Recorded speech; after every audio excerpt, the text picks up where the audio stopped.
So your high school career finishes, and I see that at that time, if you were in the Detroit public schools, you graduated in the winter. So you started Michigan in December of '51, and that was a really cool year for you. As I read, you got to go to Buenos Aires and swim in the Pan American Games, and you won medals there. And certainly that was an interesting story.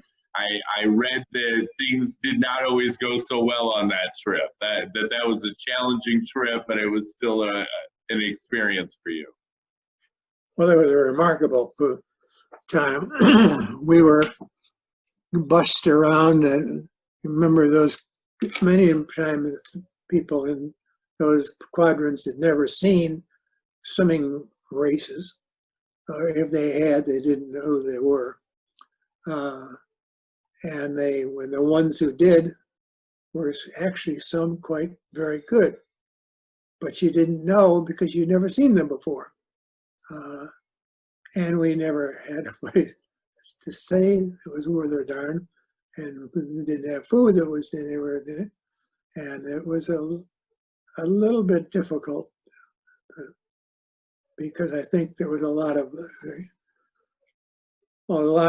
guys, there were more than going on seeing the nightlife than it was going the things that were there. But it was. I mean, can we give them a break though, Bumpy? I mean, to be dropped in Buenos Aires as a young man in 1951, I'm sure that was pretty challenging to not want to tap into the nightlife there for a night or two, no? It was a remarkable experience, and truly remarkable. And remarkable, as far as I can remember, everybody stayed healthy. There were nobody saying, we had plenty of times to be to not be in good health. And we had, remember that was right in the Hague, to the people who lived there, and a superb exposure. And I can remember standing on the Olympic tire and asking a guy, there was another from Michigan, and in the same fella, and the guy came along, the Carter came out, and his thing to hurry up and get up to the starting line. Well, didn't know what he was talking about because he didn't hit any. And the guy had to keep leaving his perch on the high there to come down to get us, to give us the Americans to play when the gun goes off, go. And that was all. That was nothing else to know because you never gotten much parts of that line. But in those That's days, the international language for swimming, right? When the gun goes off, go. And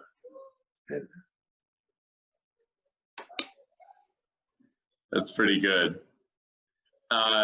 So another thing that happened in 1951, and again, like Bumpy, this is a pleasure for me to be able to talk to you because in reading about your career, not only do you have the opportunity to swim for Matt Mann, who, I listened to Doug Webster, a 1966 graduate, speak the other day, and he talks about Matt Mann as a predecessor to Doc Councilman, as one of the great college swimming minds and American swimming minds there was.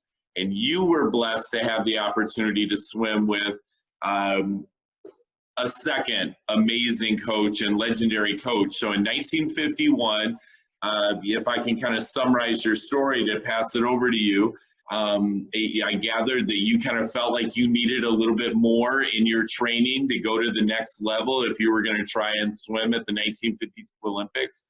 And so rather than train in Ann Arbor, you chose to go to Yale. in New Haven, Connecticut, and swim with the legendary Coach Robert Kiphuth, who was coaching there.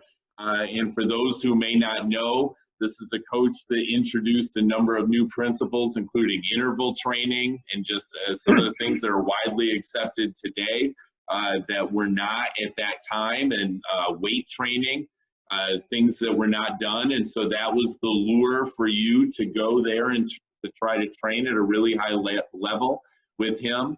Can you tell me about that time swimming with him, your memories of Coach Kiphuth, and what you got from that experience going to Yale in the summers? I think that he's the most respect man I've ever known. He was a delightful person.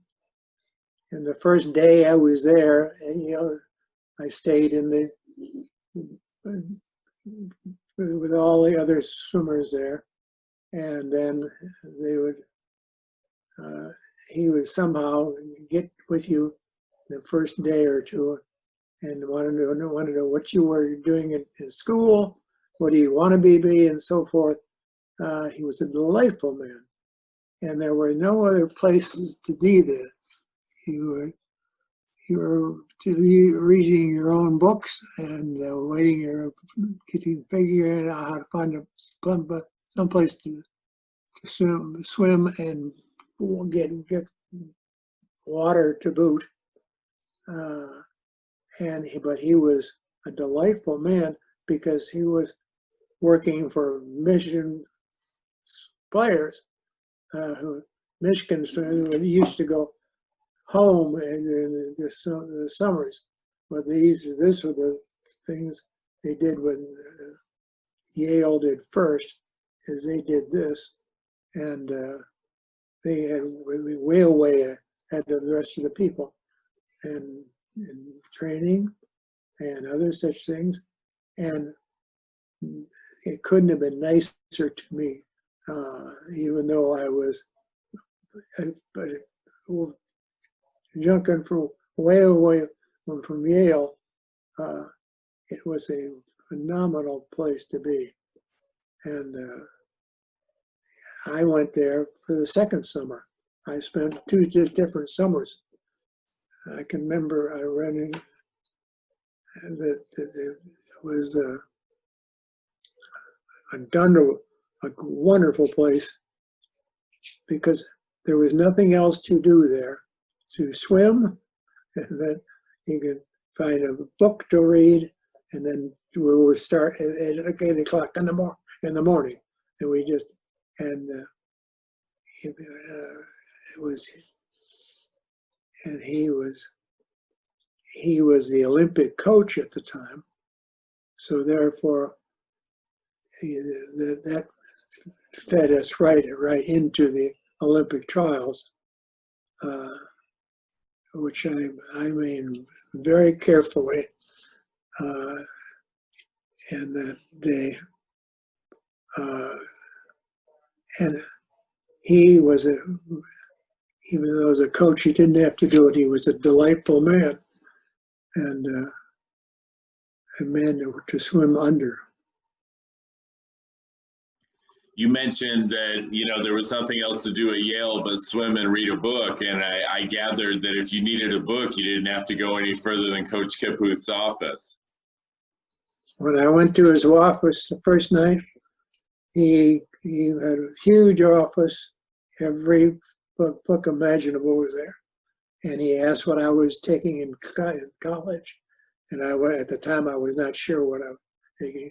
And he said, "Here, they say," and he then waved his arms around, came out, and I came out with about 10 or more big baby food. Said, "Here, you got time to do some, do this," and it was I probably read more important, but how this was done or that was done. A delightful man. I followed him for many, many years, and through the Olympic years, and as when he was retiring. He was just a delightful person. Bumpy, you know, one thing that seems obvious to me is that there's probably a degree of your fame that you were deserved of that was taken from you, not only in your inability to participate at the high school state meet and, you know, set records and do things that you should have been allowed to do, but then if I can teach another little swimming lesson to some of the listeners that or readers that might ever, you know, see some of this stuff,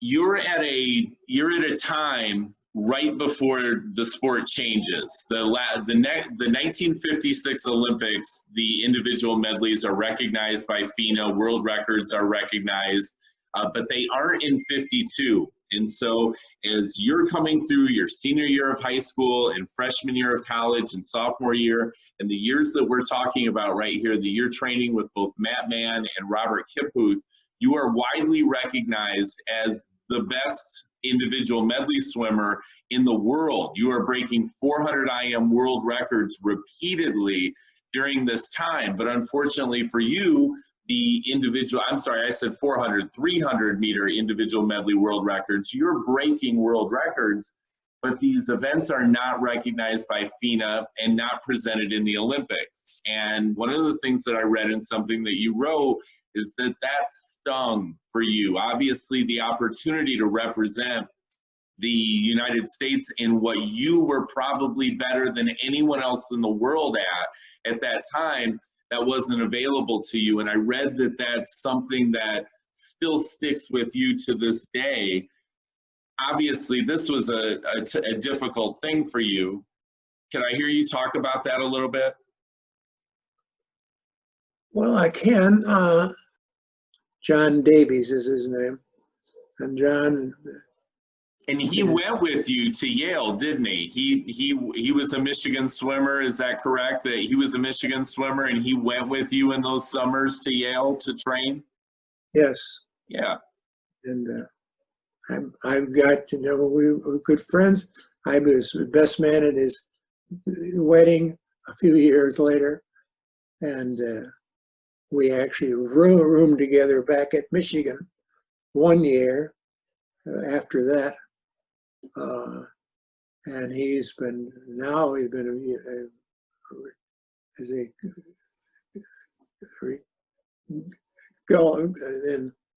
in California the last 30 or 40 years, and he's still there. Judge John now, right? Yeah. Wouldn't you have loved to have swum the 300-meter individual medley for the United States at the 1952 Olympics? Sure, I would have loved to have tried. But throughout the course of people making rules, and invariably the people who are making the rules have done the least of their own to know what the hell they're talking about. So you kind of take it on the chin after a while. But sometimes you're fond of them, and sometimes you just wondered how he kept what he's doing. Well, Bumpy, I just want you to know that I found your story, and I found your story to be amazing. One of the articles that I wanted to tell you about that I read was, maybe about 10 years after you graduated high school, I was searching for Bumpy Jones articles, and one hit, and it wasn't about you, it was about someone they were comparing you to. And the headline on the article said, "Best since Bumpy." And I think that that's really a statement of how special somebody was, that 10 years, 15 years after they've come and passed by, that they're still trying to figure out who the next Bumpy was going to be. And I don't want to insult that young swimmer, but he was not you. And based on what I've read about, there really was not another you that came along for a long time. And in my book, when I eventually get a chance to write it, I am going to make sure that people who never heard of you are going to recognize that you, by any standard, it's really hard to say anyone is the best, right? You become the best of your time, and eventually you collect all of those people who were the best at their individual time. And I don't know how you separate those people, but you were the best of your time to come along from the state of Michigan. And I will make sure that your story is told and in any book that I ever put together.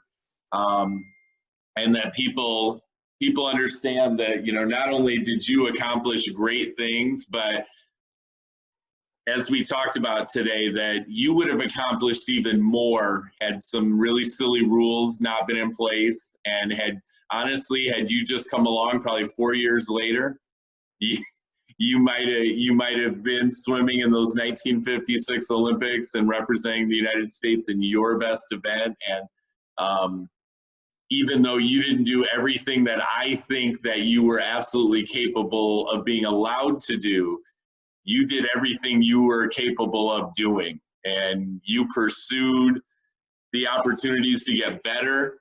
I love your story that you made an assessment in your life that to go to the next level, you needed to go find that next level, and that you went to Yale and did that and became the best in the world at what you did. And I really appreciate you giving me an hour of your time today and talking to me about some of these experiences.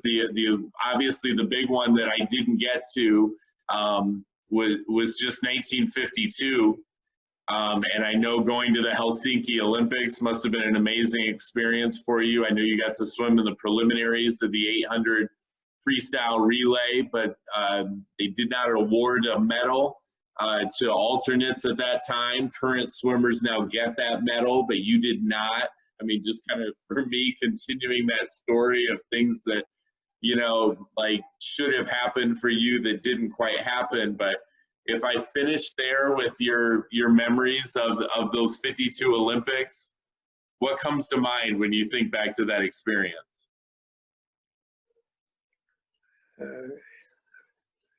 Probably too many things.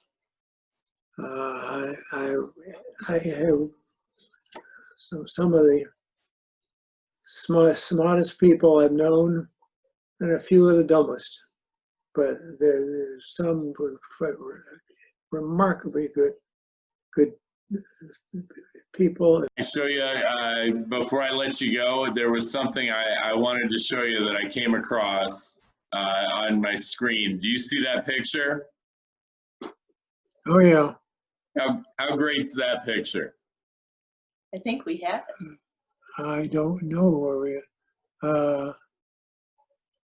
But that was from one of the newspapers. I'm sure if you keep clippings that you had that picture. And I found another great one I wanted to see there.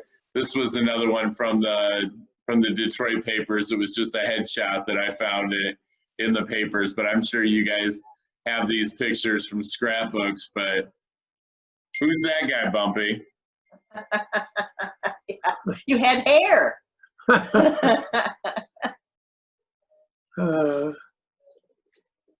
Well,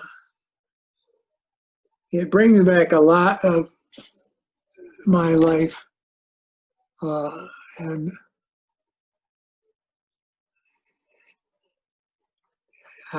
whatever did the number of people I worked for or worked with as well were truly, I forgot, I was very lucky to have a high school coach who was a swimming coach at all, never pretended to be a coach, but he studied up and he started walking up and down, and we didn't have railroads at the time. He would just give me my step as we worked along, And he was way ahead of that. People didn't do that in those days. But we did. And you're, of course, talking about Dick Stuckey right now, right? correctly. And I love this quote that I had from him that I had jotted down in some notes here that people might have been reading. I've had Bumpy for 2 years now, and even I won't guess what he can do. He figured out pretty quickly that you would surprise him, I assume. He was as important to me as anybody in the world. He was a well-trained local coach. And I didn't realize, probably after knowing him a couple of years, that he had other things, because he was so busy with the swimmers. And but he like many people at schools in those days, he did what he was told. Mark, in your discoveries in that, did you come across the first issue of Sports Illustrated? I have seen the first issue of Sports Illustrated in 1960. Yeah. Tell me about what I should be looking for in there. I actually just looked through it. It's about a 35-page issue. I was just looking at it. Front page. There's an article in there that on him in the first issue of Sports Illustrated. And I read that you really didn't swim too much for a while there, Bumpy, before you came back to master swimming and set all these world records. You kind of stopped swimming for a little while, and if it weren't for the creation of master swimming in 1971, I don't know if you would have come back to it, but you had a reason to once there were meets and all that. But you came back to swimming in your later years and stuck with it and into your 80s, continuing to break world records, right? When you turned 80, as recently as 2013, you were breaking world records. Well, there's been a lot of changes in my life. I've had a wonderful experience with raising a large family of kids and a wife who is very excited to know that I was trying to do something that had rarely been done. Very few people ever swam after college, and I swam a number of years after college. And whenever I could, still enjoyed that part. And when it's gone, it's gone. And there are lots of young kids today that are so good that it's truly remarkable what they can do. So you have to live in your own world